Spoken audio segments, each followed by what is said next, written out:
Looks like they finally gave up. Don't start celebrating yet. We're leaking fuel. Damn it. Tank shot up.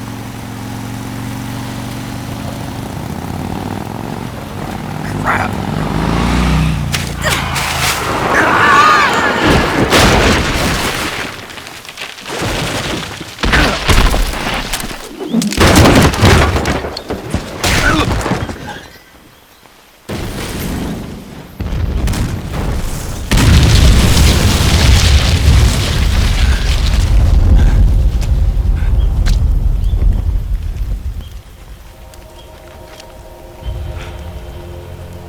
Eva! I'm over here.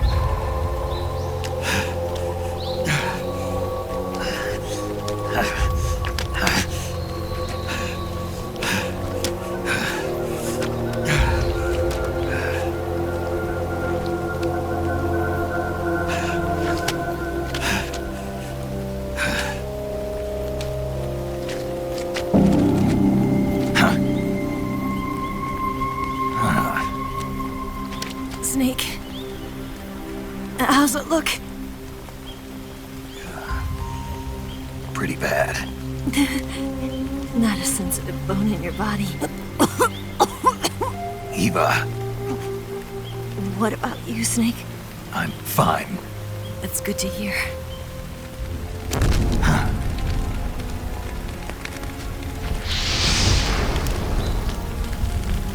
We have to get away from here, Eva. Let's go. Leave me. Eva! The boss is waiting for you. You have to go. Give me a gun. No, we're getting out of here. We're still far away from the lake. I'll never make it. I can't believe this. Uh-huh. I never thought I'd see you act this weak. What do you mean? Listen to me, Eva. We're doing this together. No, you... Eva, I need you. Say that one more time. I need you. I can't fly the wig by myself.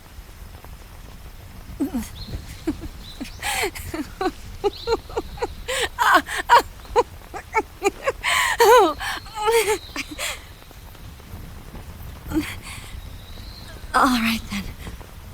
I guess I'd better help you out.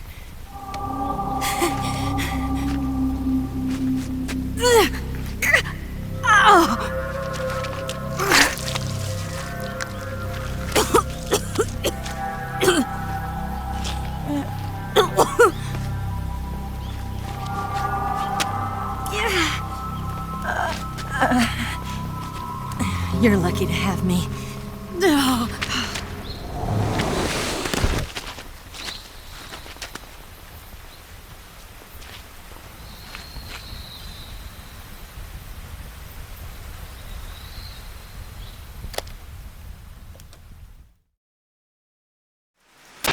Snake, can you hear me? Paramedic, thank God. Eva's been seriously hurt. So have you.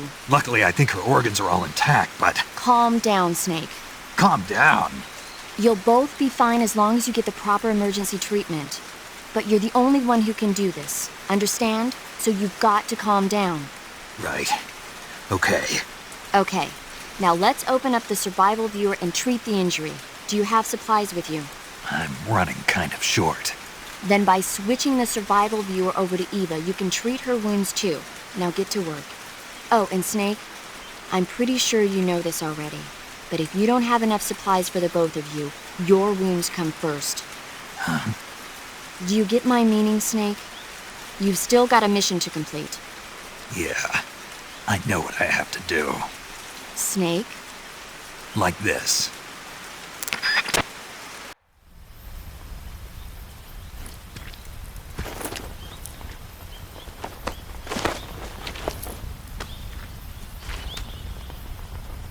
Can you walk? Yeah, I think so.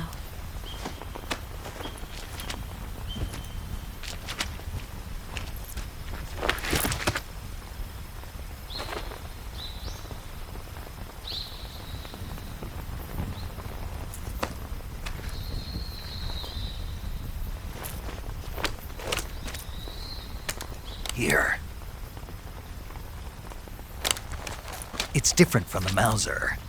When you're using a two-hand grip, you have to be careful where you put your hands or your fingers will get burned by the exhaust gas from the cylinder gap.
What's wrong?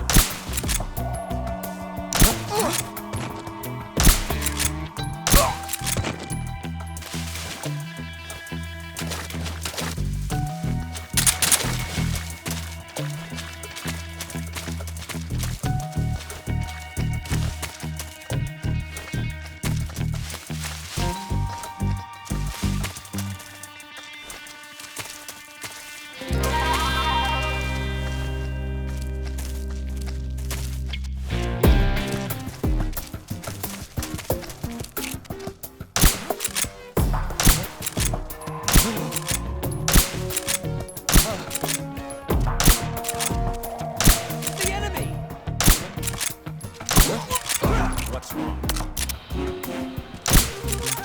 Where's he hiding? I'm so hungry. There's nothing here. Snake. Food.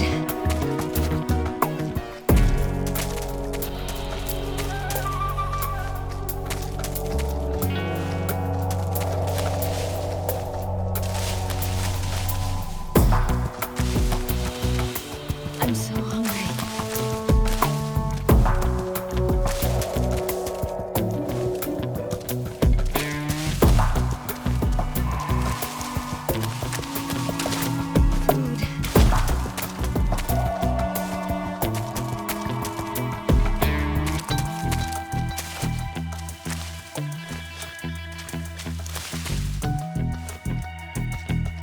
I need to rest.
Can I have seconds?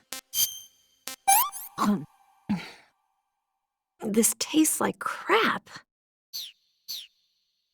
I think I can walk again.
The enemy! He's here!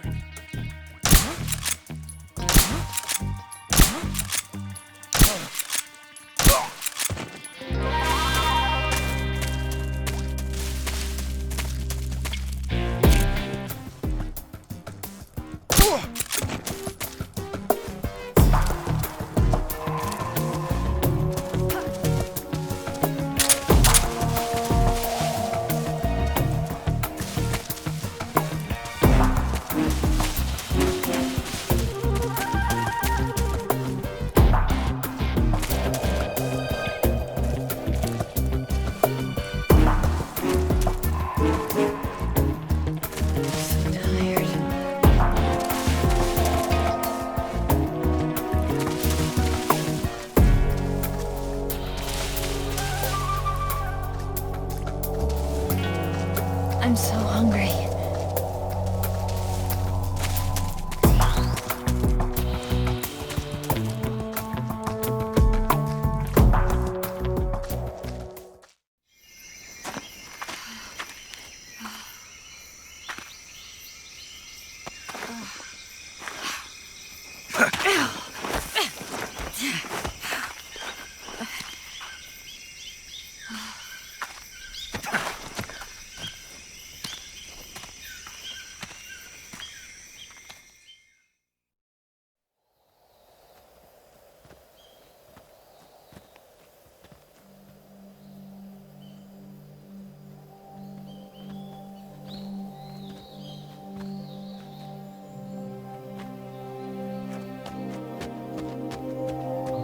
Come on, Snake.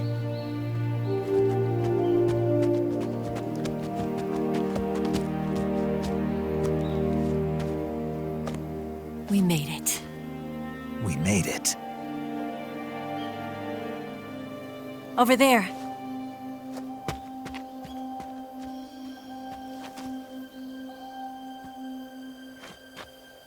It's the boss, isn't it? I'll go get the wig ready to take off. Right. I'll leave you two alone. But come back in one piece, okay?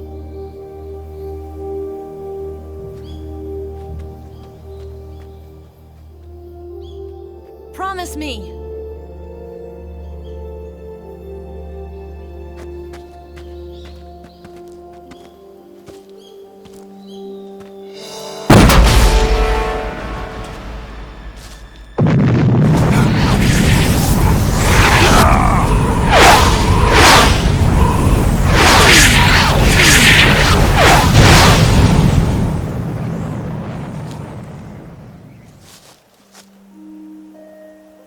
Life's end. Isn't it beautiful? It's almost tragic. When life ends, it gives off a final lingering aroma.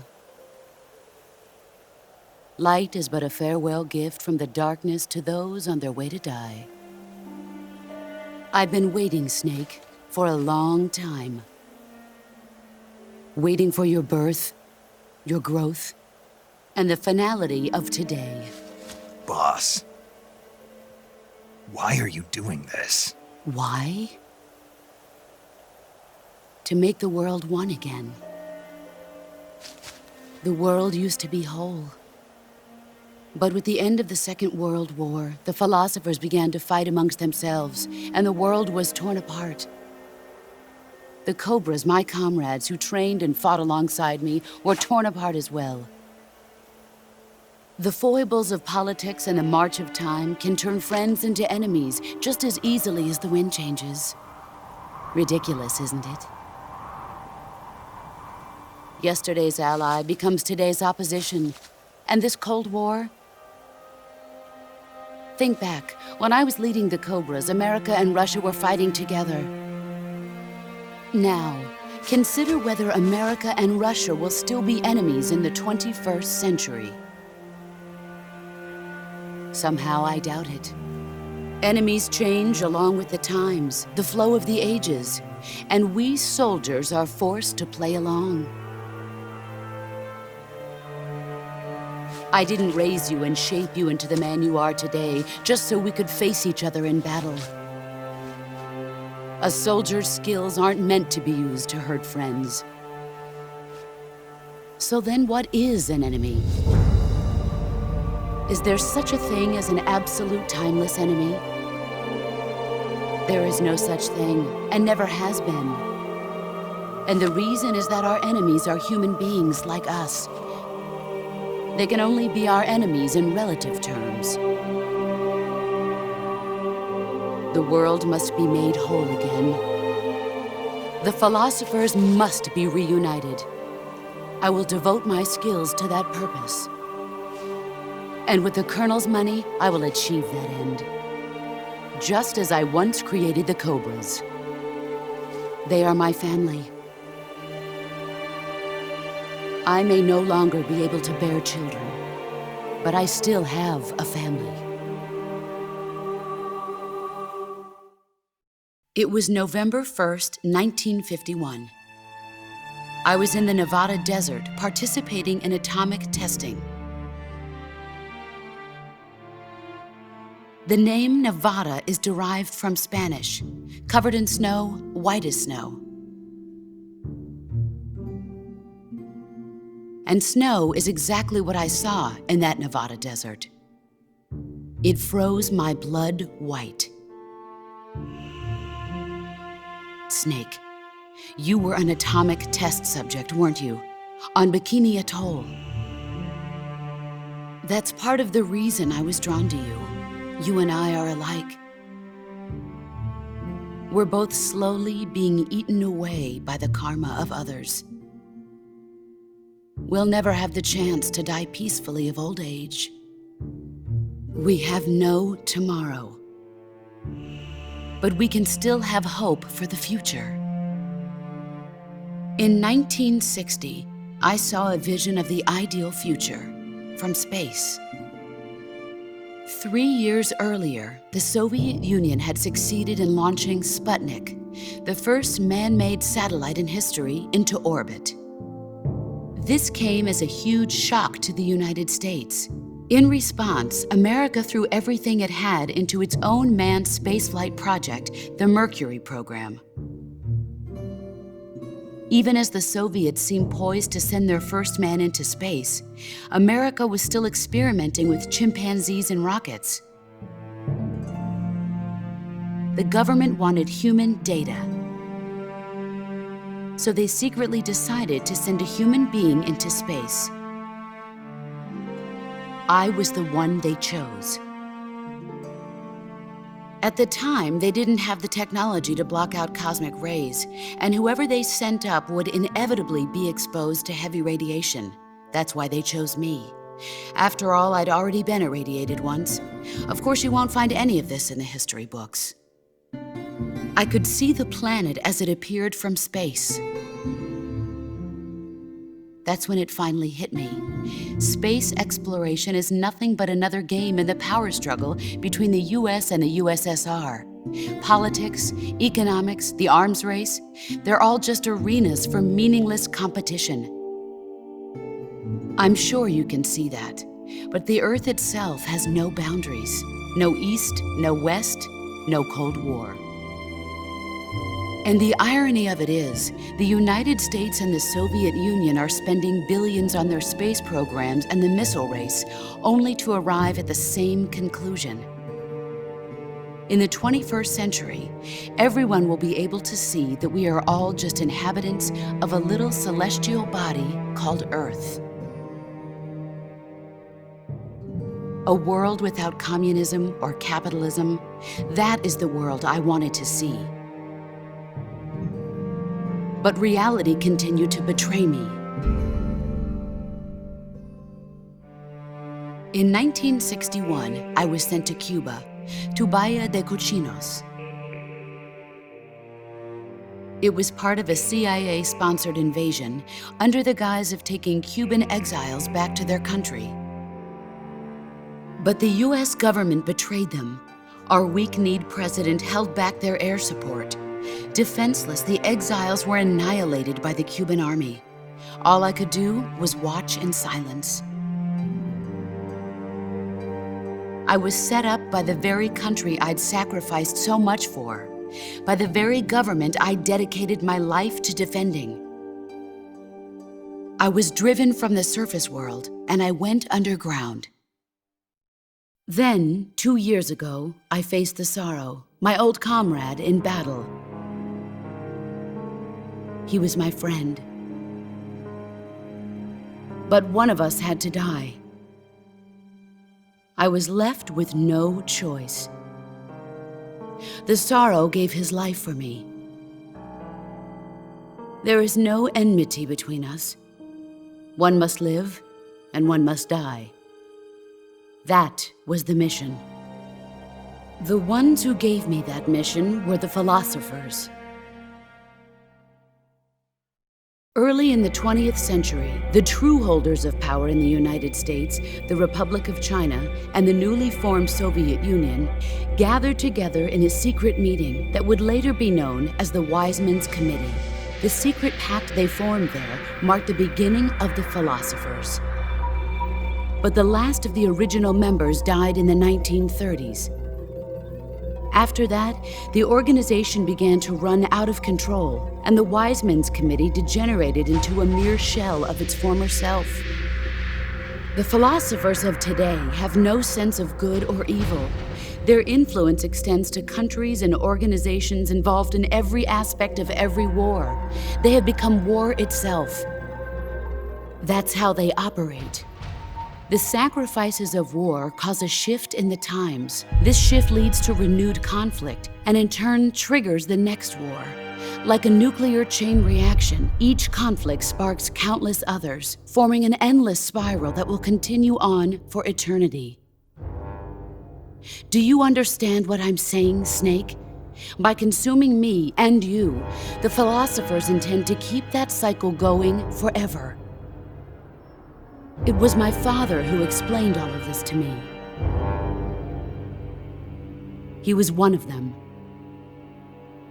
You see, I am the last remaining child of the philosophers. But after he revealed the truth, my father was killed by that same shapeless, formless organization. And my father isn't the only thing the philosophers have taken from me. In June of 1944, the Cobras and I took part in the landing at Normandy. We'd been given a top-secret mission to locate and destroy enemy V-2 rocket installations. I was pregnant at the time. The Sorrow was the father. I gave birth on the field of battle. A beautiful baby boy. But my child was snatched away from me by the philosophers.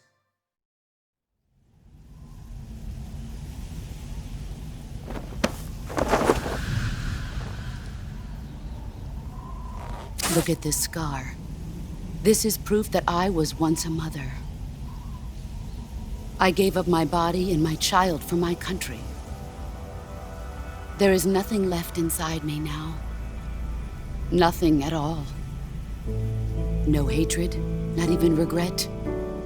And yet sometimes at night, I can still feel the pain creeping up inside me, slithering through my body like a snake.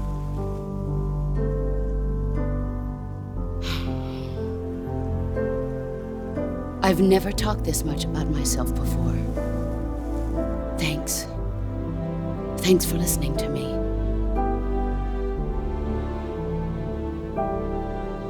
I feel content. Snake, commence the operation. I raised you. I loved you. I've given you weapons, taught you techniques, endowed you with knowledge. There is nothing more for me to give you. All that's left for you to take is my life, by your own hand. One must die, and one must live. No victory, no defeat. The survivor will carry on the fight. It is our destiny. The one who survives will inherit the title of boss. And the one who inherits the title of boss will face an existence of endless battle. I'll give you 10 minutes. In 10 minutes, Mgs will come and bomb the hell out of this place. If you can beat me in less than 10 minutes, you'll be able to escape in time. Let's make this the greatest 10 minutes of our lives, Jack. Boss. You're a soldier. Finish your mission. Prove your loyalty. Face me. Let's see what you're made of.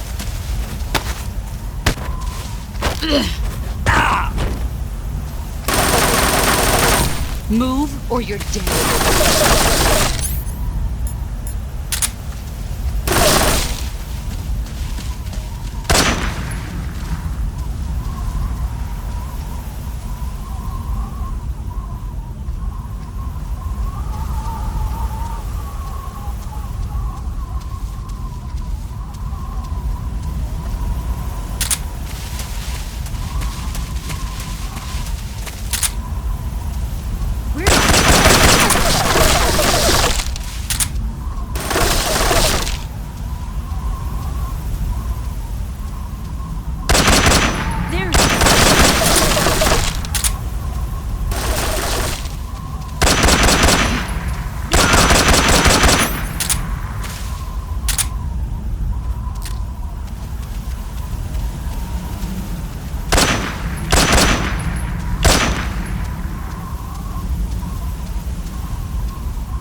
Where are you hiding?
Take this. Keep it safe.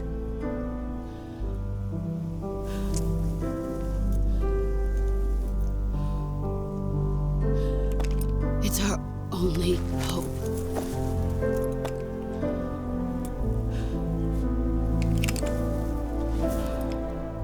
A patriot? Why are you giving me this? Jack. Or should I say, Snake. You're a wonderful man. Kill me. Kill me now. Do it.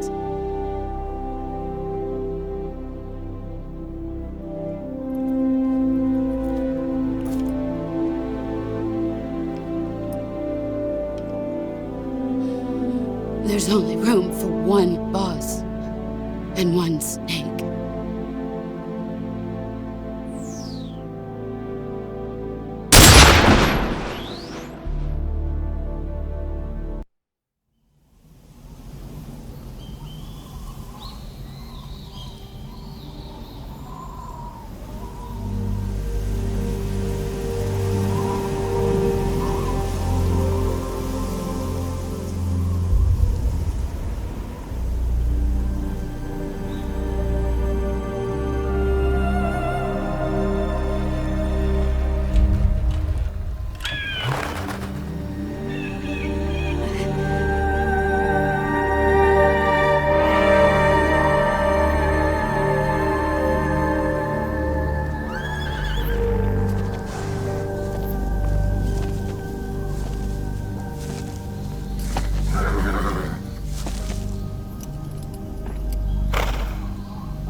Ready to go, Snake?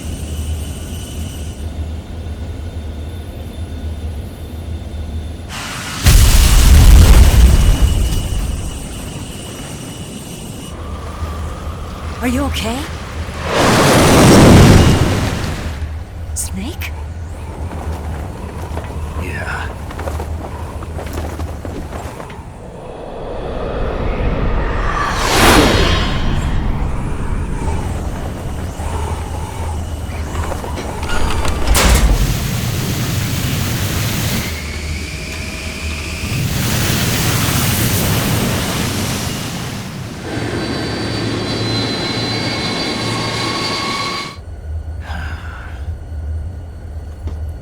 I told you you could trust me.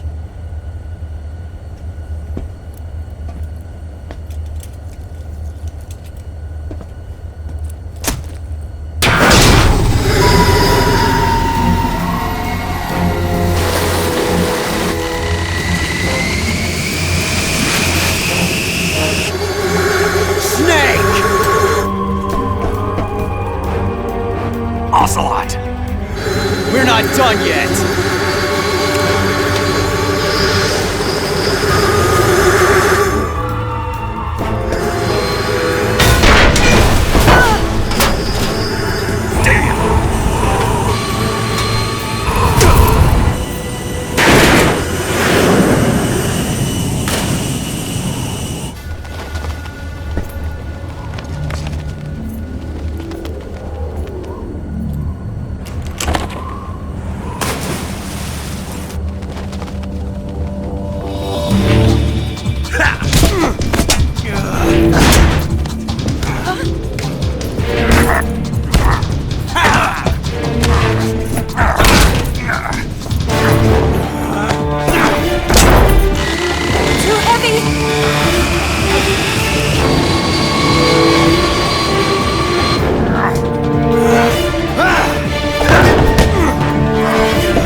Snake, try to remember some of the basics of CQC.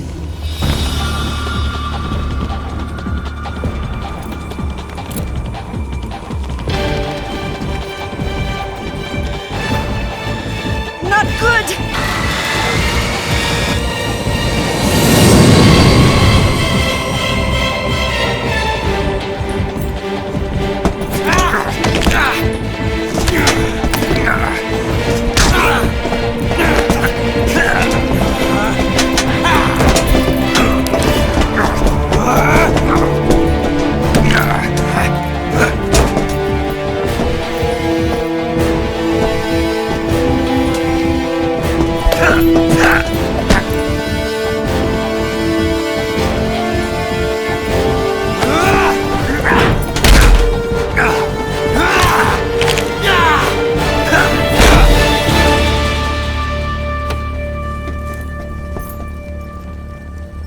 I picked up a few new moves.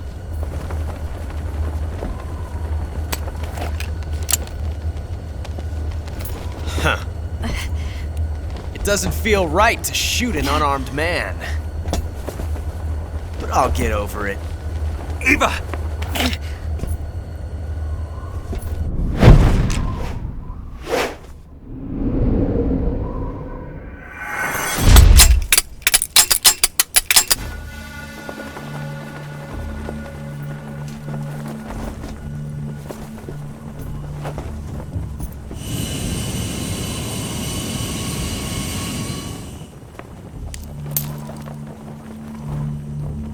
What do you say to one last showdown?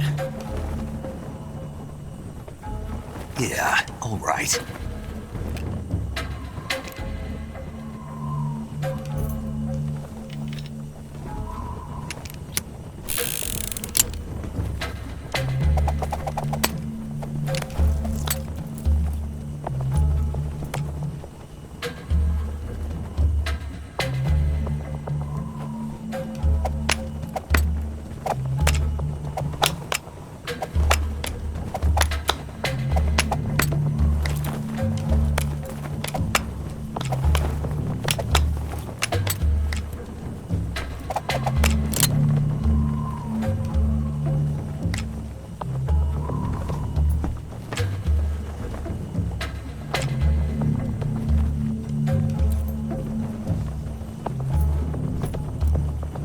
What's your name?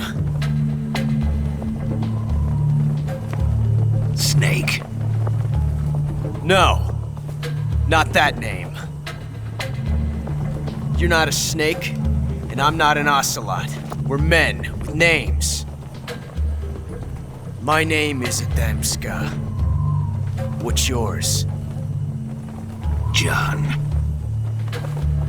Very well, John. Plain name, but I won't forget it.